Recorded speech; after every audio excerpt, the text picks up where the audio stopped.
नमस्कार दोस्तों, the fact time में आपका स्वागत है। डेरा सच्चा सौदा में डॉक्टर गुरमीत राम रहीम सिंह जिनसा के लिए लगातार हम पब्लिक सर्वे कर रहे हैं।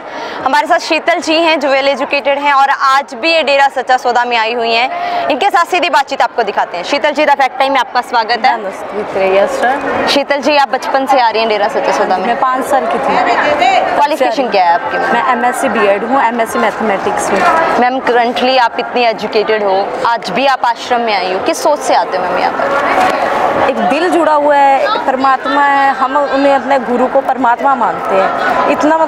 इतना फेथ है कि हम कुछ भी सोचें, कुछ भी दिमाग में आता है पिता जी वो पहले ही पूरा कर देते हैं। बहुत लगाव है पिताजी से, हमारे माँ बाप है, वो सब कुछ है। उनका नेचर कैसा है?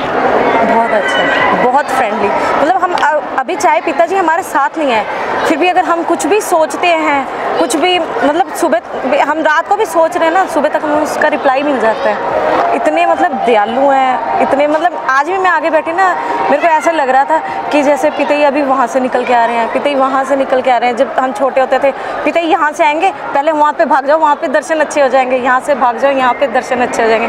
ऐसे लग रहा था भी पिताजी कभी यहाँ से आ रहे हैं, कभी वहाँ से आ रहे हैं, कभी वहाँ से। अब छोटे होते से आश्रम में रुक भी रहे हो? हाँ, रुक रहे। कभी भी आपने ऐसा माहौल देखा जैसा मीडिया में प्रचार किया जा रहा है? कुछ भी नहीं है, कुछ भी ऐसा नहीं है। हम छोटे बचपन से आ रहे हैं, 5 साल से। मेरी मैरिज हो गया, मेरे ससुराल वाले भी मतलब यहाँ के मानते हैं, डेरे को ही मानते हैं। हमारी शादी पिताजी के सामने गुरसर मोड़िया में हुई है, कुछ भी ऐसा नहीं है। फिर जो एलिगेशंस गुरुजी के ऊपर लगाए जा रहे हैं, क्या सब बेबुनियाद है, सब बकवास है। जो पिताजी के ऊपर जो भी इल्ज़ाम लगा रहे हैं सब बकवास है। आप कभी गुफा में गए हो मैम? बहुत बार। क्या होता है मैम? कुछ भी नहीं है वहाँ पे, बस हम बैठते हैं गुरुजी के साथ, बातें करते हैं, दर्शन करते हैं, पिताजी अपनी बात बताते हैं। वहाँ पे कभी बाहर गए, कहीं गए, उसके सारे व्यूज़ बताते हैं, हमें कुछ ना कुछ अच्छी गाइडेंस ही देते हैं। वहाँ पे कुछ भी ऐसा नहीं है जो उन्होंने बताया। मैं इवन देन यहाँ पे नहीं, मेरी मैरिज के पहले से छोटी गुफा में भी हम कितनी बार गए हैं, यहाँ पे गए हैं कितनी बार।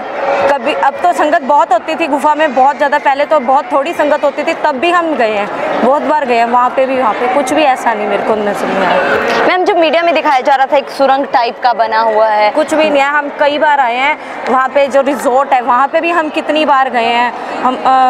हमारी मेरी मैरिज के बाद हमें कितनी बार पास मिले, हम गए हैं रिजॉर्ट में, हम रहे हुए हैं। सब कुछ हमने 5 स्टार होटल भी दिया हुआ है, हमारा काम भी वहीं पे हुआ है।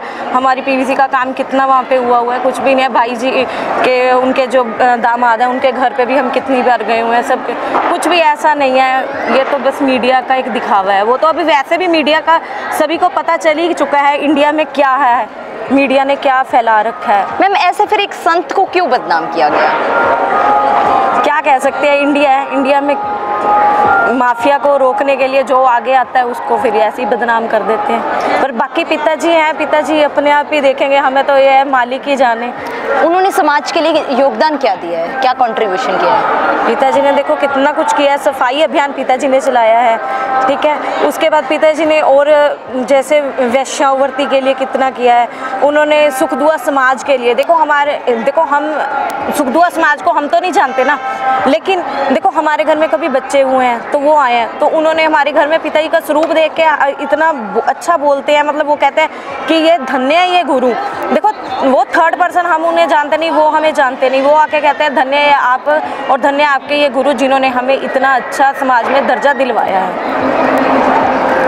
क्या आज आपको लगता है समाज को गुरुजी की ज़रूरत है? मेरे को तो लगता है समाज को बहुत ज़रूरत है गुरुजी की। मेरे को तो लगता है कि ये कोरोना की जो बीमारी आई है, ये जो चारों तरफ जो करप्शन है, जो सब है, ये तो पिताजी के आने के बाद ही सब सेट हो पाएगा।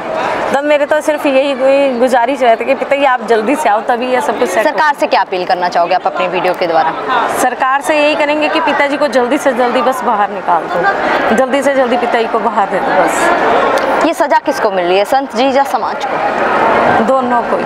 संत को तो क्या है, संत तो देखो संत ने तो वहाँ पे भी बैठ के उद्धार करना है, यहाँ पे भी बैठ के उद्धार करना है। वो तो पिताजी आपको पता है वहाँ पे बैठे भी उद्धार ही कर रहे हैं हमारा। वो तो वहाँ से भी उन्होंने हमारे लिए, अब भी कोरोना के काल में भी हमारे लिए आशीर्वाद भी भेजा है, चिट्ठियाँ भी भेज रहे हैं पिताजी। तो पिताजी ने तो जैसे हमारे वहाँ पे यहाँ पे उद्धार करना था वचनों के द्वारा, पिताजी वहाँ पे भी उद्धार कर रहे हैं, नुकसान तो मेरी संगत का हो रहा है। जी बहुत बहुत धन्यवाद दोस्तों। लगातार आपको उन लड़कियों से मिलवा रहे हैं जो बचपन से आ रही हैं आश्रम में। लगातार वो बता रही हैं कि झूठा बदनाम किया गया संत जी को, संत जी के आज समाज को जरूरत है। लगातार उनके लिए मांग हो रही है। जो हमारे समाज में किन्नर समाज जिसको बोला जाता है, जिसको अब ट्रांसजेंडर का दर्जा दिया गया है, वो लोग भी बताते हैं कि ऐसे गुरु ने जिसने हमारे जैसे लोगों की भी दर्द सुना और तीसरा जेंडर का सम्मान किन्नरों को दिलवाया। आज वो लोग भी मांग करते हैं कि ऐसे संत की इस समाज को, इस देश को सख्त जरूरत है। आप लोग भी खुले दिमाग से सोचिए और अपनी राय कमेंट बॉक्स में जरूर डालिए। देखते रहिए द फैक्ट आई, सच का साथ दीजिए। चैनल को सब्सक्राइब कीजिए। बहुत बहुत धन्यवाद।